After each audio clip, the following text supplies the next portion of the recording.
Pernikahan dengan Anam baru berjalan 6 bulan, tapi rumah besar ini sudah terasa seperti labirin yang dingin.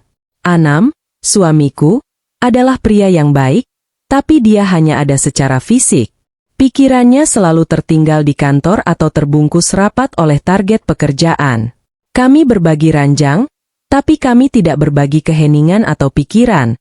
Kami hanya dua jiwa yang kebetulan berhenti di ruangan yang sama. Aku, Firda, menghabiskan banyak waktu di jendela, melihat kebun belakang yang rimbun. Di kebun itulah ada sosok yang menempati ruang sunyi dan berbeda, yaitu Pak Basir, ayah mertuaku. Beliau adalah kebalikan Anam, seorang pria parubaya yang gerak-geriknya lambat dan penuh perhitungan. Aromanya selalu beraroma tanah basah dan kayu tua dari gudang tempat ia merawat tanaman bonsai langka miliknya. Tatapannya dalam, seolah mengukur kedalaman air di sumur yang lama tak tertimba. Aku selalu berusaha menghindari kontak mata, takut kekosongan dalam diriku terbaca. Malam itu, jam sudah menunjukkan pukul 12. Aku haus dan turun ke dapur. Samar-samar, aku mendengar suara gemericik air pelan dari teras belakang. Anam sudah tidur pulas, kemejanya tergeletak di lantai, pertanda ia baru pulang. Aku berjalan perlahan, rasa ingin tahu mengalahkan rasa takut. Di teras, aku menemukan Pak Basir sedang duduk, bukan merokok atau membaca, melainkan hanya menatap kegelapan. Belum tidur, Firda. Suaranya berat dan lembut, memecah keheningan dengan kehangatan yang tak kukenal. Aku tersentak, cepat-cepat mengambil air. Haus, Pak? Bapak sendiri kenapa? Tanyaku, memegang gelas erat-erat. Ia tersenyum tipis, tapi matanya tetap serius. Saya suka aroma malam setelah hujan. Aromanya jujur. Sama seperti kesunyian, jawabnya. Kata-kata itu menusukku, seolah ia tahu persis apa yang kurasakan di dalam hati. Keesokan harinya, aku memberanikan diri mendekati gudang tempat Pak Basir merawat bonsainya. Bau tanah yang kuat dan udara lembab menyambutku. Ia sedang memangkas ranting kecil dengan gunting perak yang elegan. Bonsai itu butuh kesabaran, Firda. Kalau terlalu cepat memangkasnya, dia mati. Kalau dibiarkan liar, dia kehilangan bentuk, ucapnya tanpa melihatku, seolah ia tahu aku berdiri di sana. Aku duduk di bangku kayu di dekatnya. Saya rasa, semua hal dalam hidup butuh kesabaran, Pak. Tapi, bagaimana kalau kita tidak tahu bentuk apa yang harus dipertahankan? Tanyaku lirih, lebih seperti monolog. Aku menyinggung tentang hubunganku dengan Anam, tapi aku tahu ini lebih dari itu. Pak Basir menghentikan tangannya, meletakkan guntingnya perlahan. Firda, Anda bicara tentang pernikahan, atau tentang hati Anda? Ia akhirnya menatapku. Tatapan itu terasa seperti sentuhan yang membakar tapi menenangkan. Aku langsung menunduk, pipiku memanas. Saya hanya merasa, saya dan Anam seperti dua tanaman yang ditanam di pot yang berbeda. Pak, kami tidak tumbuh ke arah yang sama. Aku berusaha merangkai kata serapi mungkin. Pak Basir menghela napas, aromanya seperti perpaduan kopi dan lumut hutan. Pot itu hanya wadah. Yang penting adalah tanahnya. Kalau tanahnya gembur, airnya cukup, dan Anda merawatnya dengan hati, pohon itu akan mencari cara untuk saling merangkul, meskipun bentuknya berbeda. Anam hanya sedang mencari air di tempat yang salah. Tapi Anda, jangan sampai layu hanya karena menunggu. Sejak pembicaraan di kebun itu, intensitas pertemuan kami meningkat. Kami mulai berbagi secangkir teh di sore hari di teras. Diskusi kami ringan, tentang politik, sejarah, hingga resep kue ibuku. Namun, di balik ringannya topik itu, ada arus bawah yang semakin kencang. Aku mulai membandingkan keheningan Pak Basir yang menenangkan dengan hiruk-pikuk Anam yang selalu menelepon sambil makan malam. Suatu sore, aku mengalami sakit kepala yang parah. Anam sedang dalam perjalanan dinas singkat. Aku berbaring di kamar, tak berdaya. Pak Basir mengetuk pintu dan masuk dengan membawa semangkuk bubur hangat dan obat pereda nyeri. Saya lihat dari tadi Anda tidak turun. Pasti kecapean, katanya, suaranya mengandung nada khawatir yang murni. Ia duduk di tepi ranjang. Ia meletakkan telapak tangannya di dahiku untuk mengukur suhu. Sentuhan itu, meskipun secepat kilat dan murni kepedulian, mengirimkan getaran aneh ke seluruh tubuhku.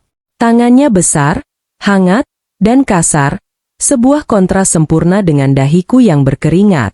Aku menahan napas. Suhunya tidak terlalu tinggi. Cuma stres.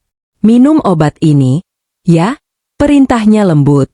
Aku memandangnya, melihat guratan lelah di sudut matanya, dan merasakan gelombang rasa terima kasih yang mendalam, sekaligus sesuatu yang lain. Terima kasih, Pak Basir. Anam bahkan tidak menelepon untuk menanyakan kabar saya. Bisikku, air mata mulai menggenang. Ia tidak berkata apa-apa, hanya memandangku dengan sorot mata yang penuh empati. Malam harinya, aku merasa lebih baik dan turun untuk menghirup udara segar. Aku menemukan Pak Basir di ruang kerja pribadinya, dikelilingi buku-buku tebal dan cahaya temaram. Ia tampak sedang mendengarkan musik klasik. Sudah lebih baik? Tanyanya, mematikan musiknya sedikit. Aku mengangguk, duduk di sofa kulit di seberangnya. Tadi di kamar, saat Bapak memegang dahi saya. Itu membuat saya merasa tenang. Aku mengakui, spontan dan tanpa filter. Wajah Pak Basir membeku sesaat. Keheningan yang terjadi terasa tebal dan berbahaya. Ia menggeser posisi duduknya, menatapku lurus-lurus. Jangan bilang begitu, Firda. Kita tidak boleh bicara tentang sentuhan. Kenapa tidak boleh? Balasku, suaraku sedikit bergetar. Saya lelah, Pak. Lelah mencoba mencari perhatian dan tidak mendapatkannya. Lelah merasa sendirian di rumah ini, padahal saya sudah menikah. Bapak adalah satu-satunya yang melihat saya. Mataku basah, menantang dirinya untuk menarik diri. Pak Basir berdiri dan berjalan ke jendela. Ia memandang keluar, punggungnya tegang. Saya melihat Anda, katanya pelan. Saya melihat kecantikan Anda, dan saya melihat kesedihan di baliknya. Dan itu berbahaya, Firda. Itu sangat berbahaya untuk kita berdua. Perkataannya bukan menolak, tapi mengakui. Ketegangan di ruangan itu membuat napasku tercekat. Aku tidak bisa tidur. Jam 1 pagi, aku kembali ke teras. Pak Basir sudah ada di sana, seperti biasa, dengan secangkir kopi hitamnya. Ia menawariku, dan aku menerima. Aroma kopi itu kini terasa seperti aroma ketenangan dan bahaya.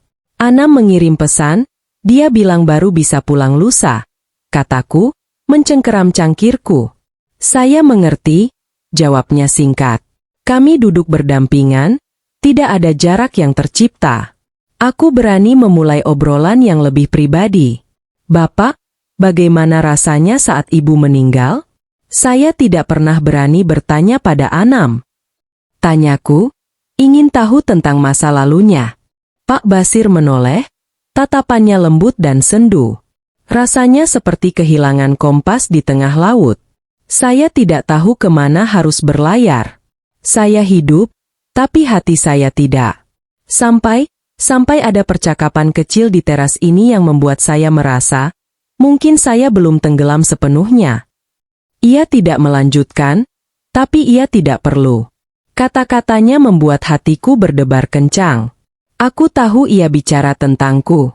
Aku memberanikan diri mengulurkan tangan dan menyentuh lengannya, sentuhan yang kini disengaja. Bapak tidak pernah sendiri. Tidak sekarang, bisikku.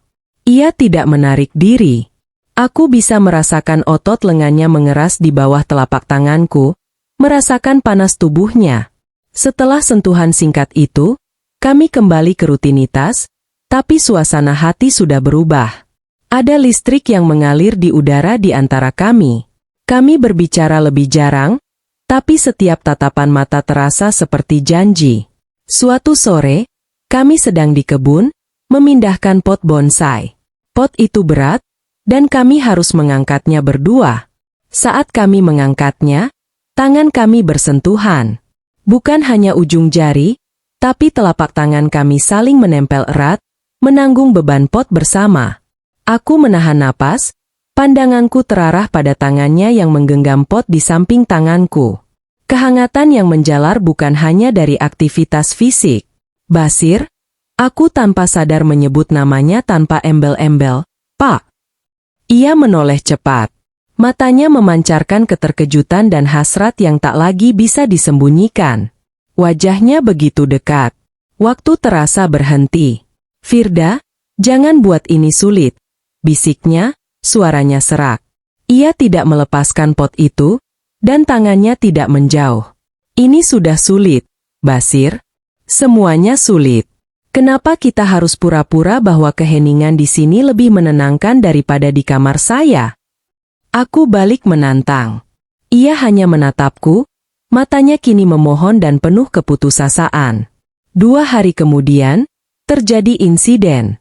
Badai datang dan menumbangkan pohon di kebun depan. Semua panik. Anam, yang baru pulang, hanya sibuk mengurus asuransi dan menelepon kontraktor, mengabaikan ketakutanku. Aku gemetar, tertekan oleh suara petir dan kekacauan.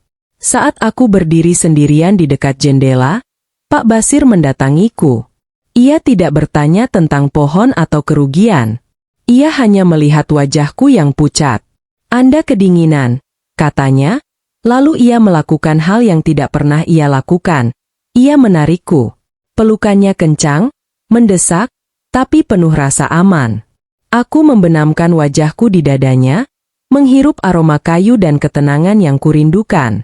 Aku merasakan jantungnya berdetak cepat, berpacu dengan badai. Ini bukan pelukan seorang ayah mertua pada menantu. Ini adalah pelukan 2 orang yang saling membutuhkan perlindungan. Tidak apa-apa, saya di sini. Saya pegang Anda, bisiknya di puncak kepalaku. Kata-kata itu, saya pegang Anda, terasa sangat nyata, sangat permanen, berlawanan dengan kegamangan hidupku selama ini. Aku membalas pelukannya dengan kekuatan penuh, tak peduli jika ada yang melihat. Aku telah menemukan dermaga di tengah badai. Setelah badai berlalu, kami melepaskan diri.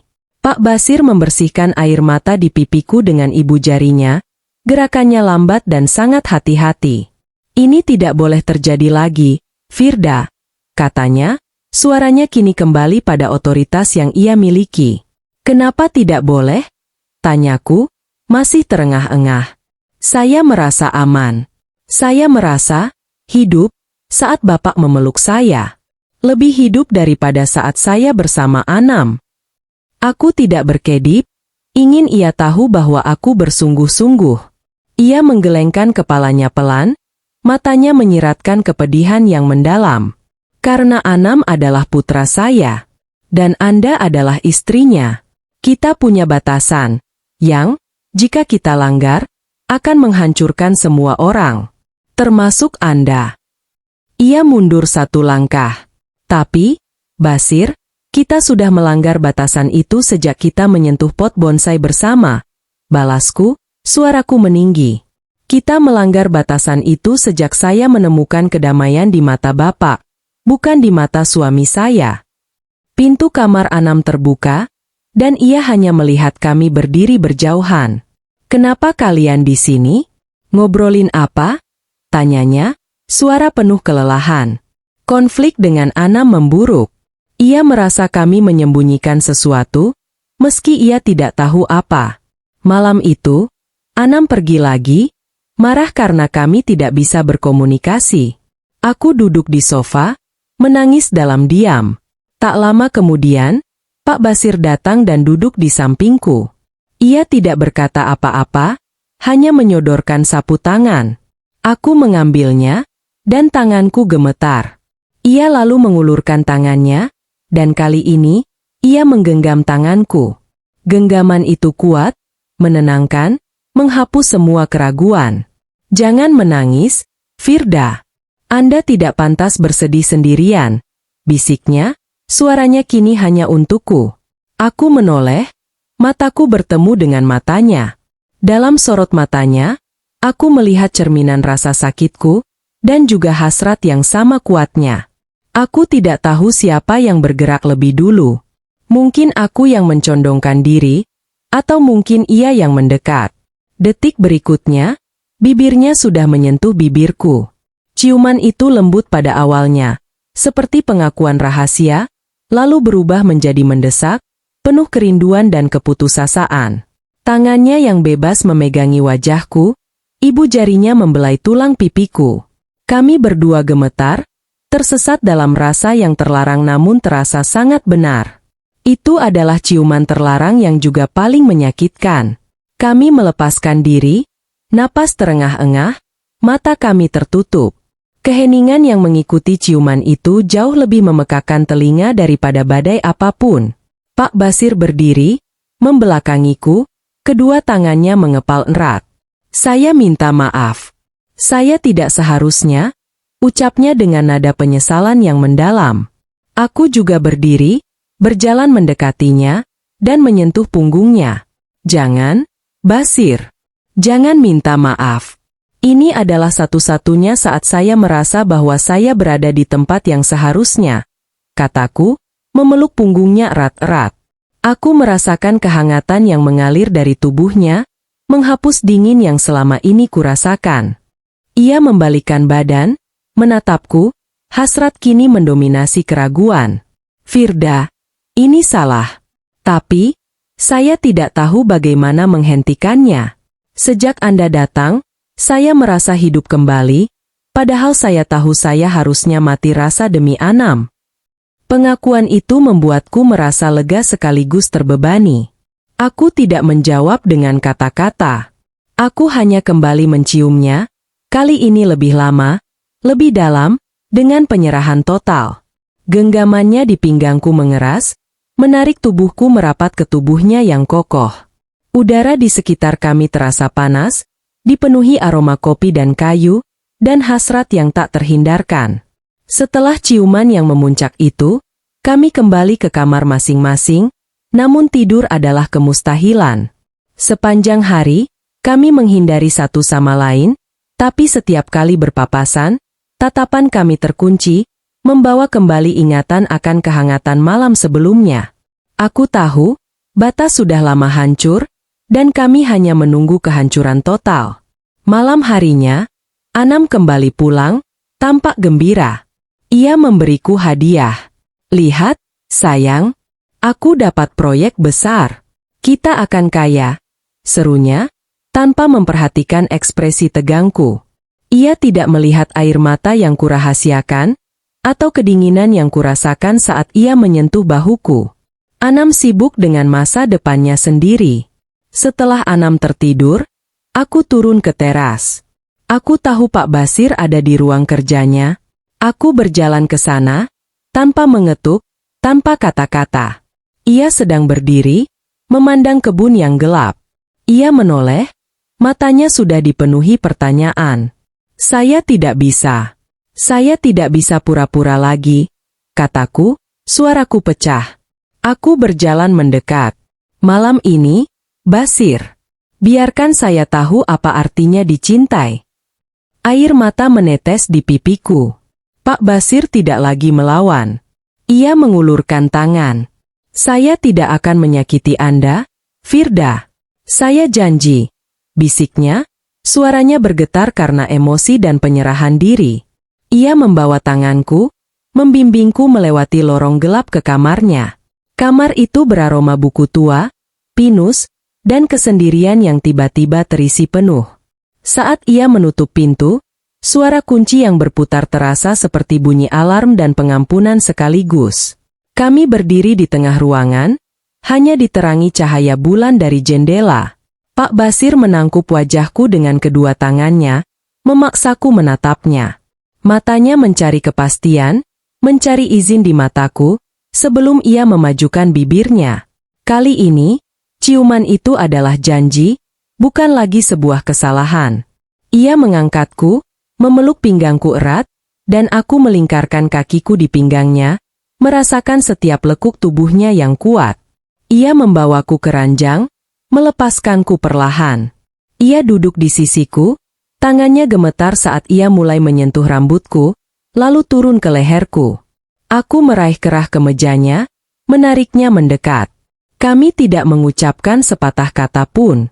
Semuanya terjadi dalam keheningan yang penuh gairah, hanya ada suara napas kami yang memburu. Pakaian kami terlepas perlahan-lahan. Aku merasakan kehangatan kulitnya yang bersentuhan dengan kulitku. Malam itu, di ranjang ayah mertuaku, aku menemukan apa yang dicari oleh jiwaku selama ini. Bukan hanya hasrat fisik, melainkan koneksi yang mendalam, rasa kepemilikan. Saat fajar mulai menyingsing, Pak Basir memelukku erat, matanya menatap langit-langit, penuh penyesalan sekaligus kebahagiaan. "Apa yang sudah kita lakukan, Firda?" bisiknya. Aku tidak menjawab.